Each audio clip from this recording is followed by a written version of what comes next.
aligned nation in Iran, the first visit to that country by an Egyptian head of state since the relation between the two countries were severed in 1979.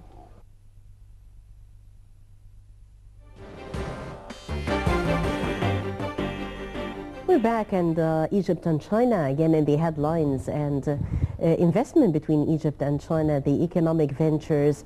How far are we going to build on President Morsi's visit to China, the significance of the visit in the first place? And we have with us Dr. Moustafa Ibrahim, who is member of the Egyptian Businessmen Association and one of the team accompanying President Morsi on the visit to China. Doctor, thank you very much for coming. Thanks for having me. Thank you. And starting off by reading through the visit, you have been there feeling the beat closely. Tell us more about a win-win situation now between Egypt and China. Look, definitely this trip has a lot of very positive impact, either immediate impact or within the next short period. The main goal of this visit mainly was, of course, a part of it was political issues, and economic issue was the second, or first and second, whatever. But by the end of the day, the main reason was that we have a lot of trade business and a lot of ties with the Chinese. If you see the figures seems to be positive, but when you analyze it, you find that there is some, you need to be massaged a little bit because the trade volume between Egypt and China is $9 billion.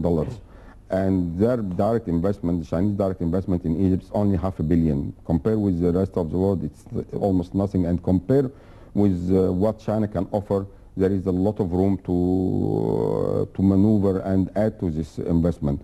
And for the $9 billion, if you analyze the figure, it's 7.5 import from China to Egypt and 1.5 export from Egypt to China, which is almost 1 to 5. I believe one of the main reasons of this trip is to work on these two portfolio. The first one is trying to close the gap between export and import by increasing to a certain extent our export to China, and of course improving the relation. And the second main point is to increase the investment. Our target, or the Egyptian government target, is to increase this direct investment from $500 million to $3 billion. Hopefully, we are putting a target of a few months. I think this is a little bit pushing it too much, but I believe within the next 12 months will be a realistic target to achieve. Right. Well, further, if we talk about, you said that there are long-term goals and tangible results that are going to be actually felt on the long run. Definitely. Yeah. What could you tell us about this side, and what did the deals mainly concentrate on? Which fields? There was a lot of, as per the last figures which was released yesterday, the total agreement was almost $4.8 billion, mainly in different industry, power plants, water plants, chemicals, tourism, and the list is long. So it's almost covering all, IT, and also there was an agreement with a private company to build an air conditioning factory here for export, mainly for export.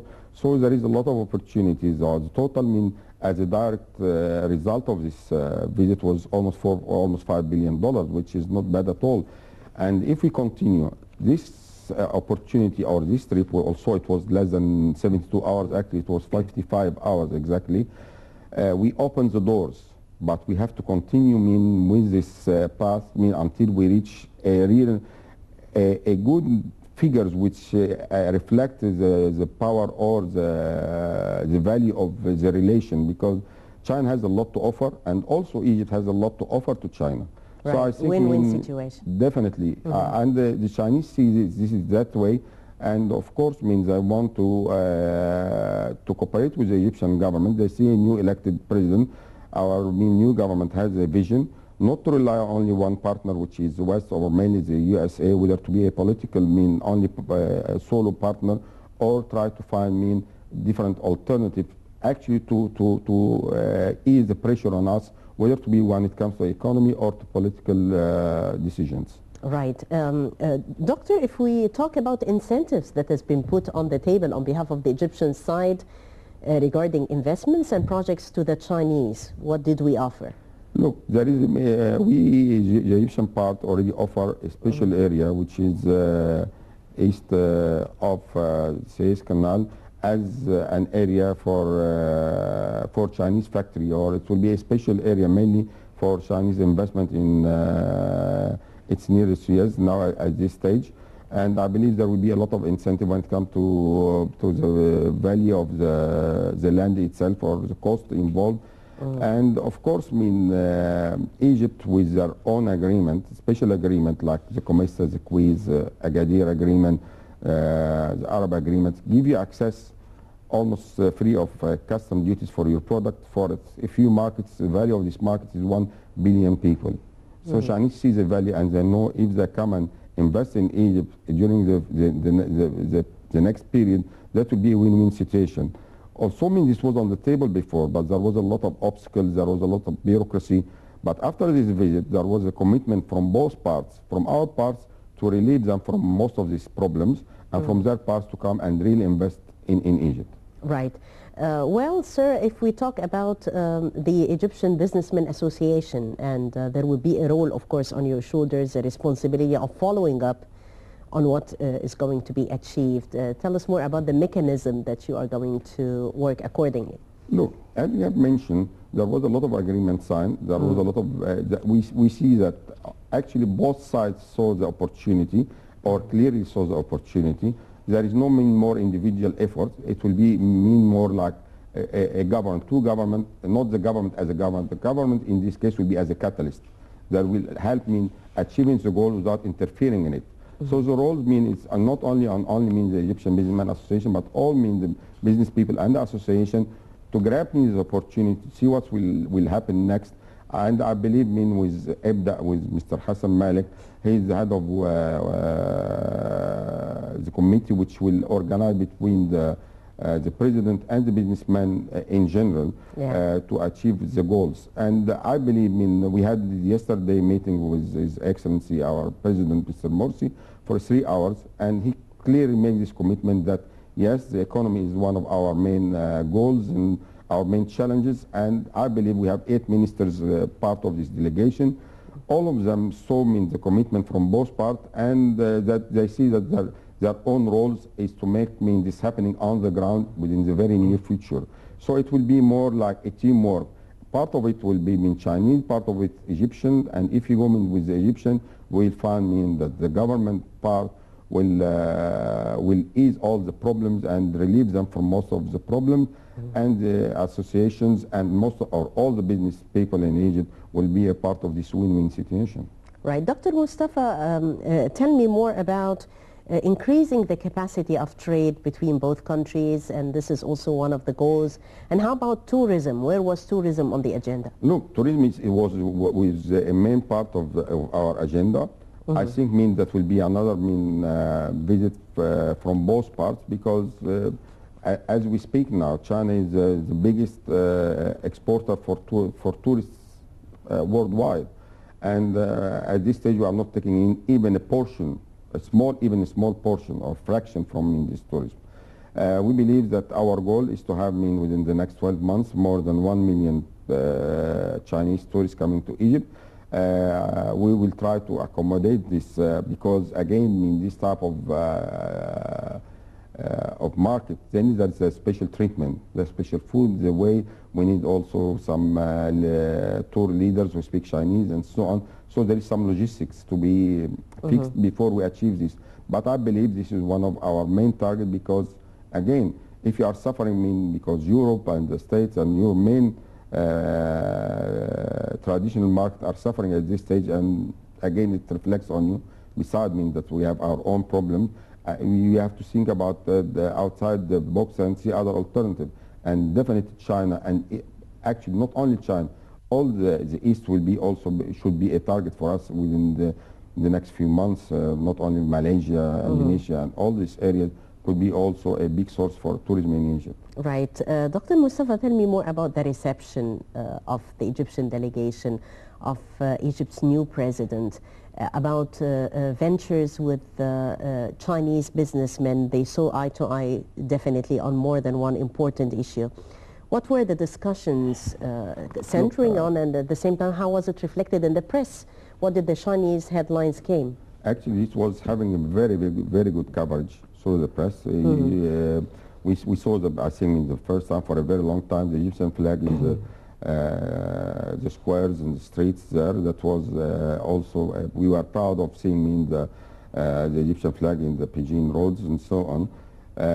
Also, it has a lot of a very good coverage.